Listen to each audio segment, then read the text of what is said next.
سميتي سناء وبنت العروبية. حكايتي بدات ملي تزوجت راجل كبر مني وعشت مع ولادو. عندي 3 الخوت وانا البنت الرقم 3، ودارنا طول عمرهم كيخدموا غير عند الناس، والوالد كان ديما كيزوجنا وحنا صغارات. خواتاتي اللي قبل مني زوجهم وهما مازال صغار. الوالد ديالي ظروفه كانت صعيبة، البنت كانت غير كتكمل 15 عام ما يتيق أن شي واحد يتقدم ليها ويزوجها ويرتاح. ومن طبيعة الحال أنا مصيري كان مصير خواتاتي. غير كبرت شوية، واحد من العائلة جاب لي واحد السيد وقال الوالد غير فرح، هاد السيد اللي جاي ياخد بنتك راه لاباس عليه. وهاد الراجل اللي هو جايب ليا كان مزوج وعنده 3 ديال الولاد، بنت وجوج ولاد. المهم الوالد ديالي جا وقال لي راه واحد السيد جا بغا يخطبك وراه مزوج وعنده 3 ديال الولاد.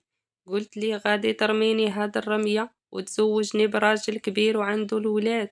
علاه مراتو فين مشات؟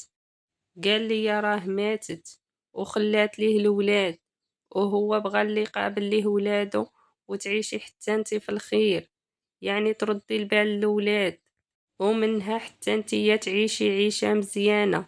وخصوصا انه كيسافر بزاف على قبل الخدمة ديالو. وقال لي الا وافقتي راه واعدني غادي يعطيني واحد الارض وحياتنا غادي ترجع حسن، امك حتى هي غادي تعيش عيشة مزيانة. واش عاجبك الحال حنا مكرفسين بحال هكا وحتى نتيا مكرفصة معانا؟ قلت ليه صافي، اللي بالك يصلح ديرو. ووافقت. وجا السيد وتقدم ليا. اول ما شفتو خفت، السيد كبير بزاف، كبر حتى من الوالد ديالي، وبقى فيا راسي بزاف، وبقى فيا الحال انني غادي نتزوج واحد الراجل اللي هو كبر من الوالد ديالي. ومشيت عند الوالدة ديالي وبقيت كنبكي عليها. قلت ليها ممكن نمشي نخدم في الديور، ولكن هاد الزويجة انا ما بغيتهاش. انا ما تصورتش انه يكون كبير لهاد الدرجة. قالت لي صافي يا بنتي، ما عندنا ما نديرو، وبكرة عطاه الكلمة، وهاد الشي ماشي لعب الدراري الصغار. وداز هداك النهار، ويومين من بعد رجع السيد لعندنا باش يخرجنا نمشيو نشريو الحوايج انا والوالدة ديالي. مشينا معاه وخدا ليا بزاف ديال الحوايج وخدا ليا الذهب. وانا في الصراحة هداك الذهب عجبني، ما عرفتش واش حيت عقلي باقي صغير ولا حيت حنا البنات عزيز علينا الذهب. صافي سالينا ورجعنا للدار، والدار كانوا موجدين كل شيء، وجاو العدول. صافي ودرنا العقد. تاني نهار مشيت معاه لدارو وكنت فرحانة بزاف، حيت بصراحة دارو كانت في المدينة. وصلنا لعند الدار، كانت واحد الدار زوينة بزاف. دخلنا للدار ولقينا ولادو ب3 جالسين، بنت وجوج ولاد. الولد الكبير غتكون عنده شي 23، والبنت قال لي عندها 19، والولد الصغير عنده 7 سنين. سلمت عليهم وتعرفنا على بعضياتنا، وقال ليهم هادي راه غادا تكون معاكم ديما. شافوا في بعضياتهم ولاو شافوا فيا، وحسيت براسي بحال إلا داخلة على شي معركة ما عارفاش الأول ديالها من الأخر. كان ولدو الصغير والبنت كيتعاملوا معايا مزيان، إلا الولد الكبير كانت المعاملة ديالو شوية ناقصة، كان السن ديالو قريب من السن ديالي. وبقينا بحال هكا.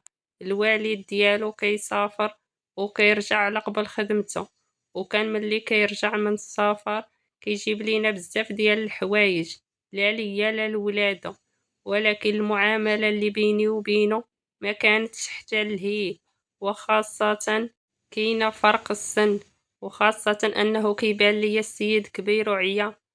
انا في الاول كاع ما كنت راده البال شي حاجة، لانه اصلا ما سبقش ليا التجربة. ولكن من بعد ولا الموضوع مهم بالنسبة ليا، وفي هذا الوقت بدات المعاملة ديال ولدو كتبدل معايا للأحسن. وانا ما كنت لا كنمنعه ولا كنقمعو، وأنا أصلًا من نهار دخلت لهاديك الدار وأنا معجبة بيه، وكنت كنقول مع راسي يا ريت كنت قدم ليا هو في بلاصة باه، ولكن اش غادي ندير، هذا هو النصيب. ولا فين ما سافر باه كيجي لعندي ويجمع معايا ويبقى يهدر معايا، والغريب أنه ملي ما كيكونش باه كيتعامل معايا معاملة، ولكن قدام باه كيتعامل معايا معاملة أخرى، وملي كيكون باه بحال إلا أنا ما كيناش في الدار ما يهدرنيش وما يحادينيش، ولكن ملي كيكون باه مسافر كيجي لعندي ويهدر معايا وكيفتح معايا بزاف ديال المواضيع وكنتجمعوا، ومرة على مرة ونهار على نهار بقات المعاملة كتزيد، يعني بدا كيولف عليا وكنولف عليه، حتى لواحد النهار من النهارات اللي كيكون باه مسافر فيهم وأنا كنت في بيتي وكنسمع بحال إلا شي حد غادي جاي قدام الباب، وأنا عرفتو غير هو ولد راجلي، وأنا خليته ما قلت ليه لا علاش واقف ولا شنو كدير قدام الباب، قلت خليه حتى نشوفو اشنو غادي يقول وشنو غادي يدير، وواحد شوية لقيتو دخل، حيت أنا أصلا كنت غير رادة الباب ماشي ساداه، وأنا ما تفاجأتش بيه حيت عارفاه علاش جاي وشنو هو باغي، وكيف قلت أنا من نهار تبدلات المعاملة ديالو معايا ما كنت لا كنمنعو ولا كنقمعو، خاصة ملي باه ديما مسافر وأصلا فرق السن اللي بيناتنا، وأنه إنسان كبير في العمر بزاف، يعني بالمقارنة معايا كبر مني بزاف. وفي هداك النهار واللي وقع كان يعني عادي أنه يوقع جوج ديال الناس قرابين من بعضياتهم في العمر وفي دار وحدة. المهم النهارات ولاو كيتكرروا بزاف ديال المرات، وما عدا الأيام من طبيعة الحال اللي كيكون باه في الدار، حتى لواحد النهار لقيت راجلي كيقول لولدو بأنه ناوي يبني ليه الطبقة اللي الفوق، وكيعرف واحد بنت صاحبه مزيانة ومحترمة وظريفة وبنت الناس وغادي يزوجوا ليها. الولد استغرب وأنا غير سمعت هاديك الهضرة وتخلعت، قلت ليه اش بغيتي عنده، راه مازال صغير. قال لي راه عادي، فين كاين المشكل، أنا باغي نفرح بيه ونشوف ولادو في حياتي. ولدو كان مستغرب غير في الأول، ولكن ملي عرف شكون العروسة فرح بزاف. أنا ملي شفتو فرحان بقى فيا الحال وما عجبنيش نهائيا، وفعلا تخطبوا لبعضياتهم. من داك النهار ولا كيتجاهلني بحال الا انا ما كيناش كاع، وحتى ملي كان يسافر باه وكان يبقى في الدار الا ولا يمشي عند عمته وما كيرجع حتى كيعرف ان باه رجع من السفر. شي مرات كيجيوني شي افكار وكنكون بحال الحمقى، وكنبغي ندير اي طريقة باش نحاول نردو ونخليه ما يفكرش في هذا الموضوع ديال انه يتزوج، ولكن كنعقل راسي وكنقول ملي غندير انا هادشي كله بصفاتي شكون، ما عرفتش شكون غادي نلوم، واش نلوم راسي لانني حطيت راسي في هذا الموقف وما خصنيش نحطو فيه، ولا غادي نلوم الوالد ديالي اللي زوجني لواحد السيد كبر مني بزاف وانا ما عرفتش عليه من غادي نرمي اللوم. وهنا تسالات قصتي وحكايتي، حكيتها ليكم باش تنصحوني.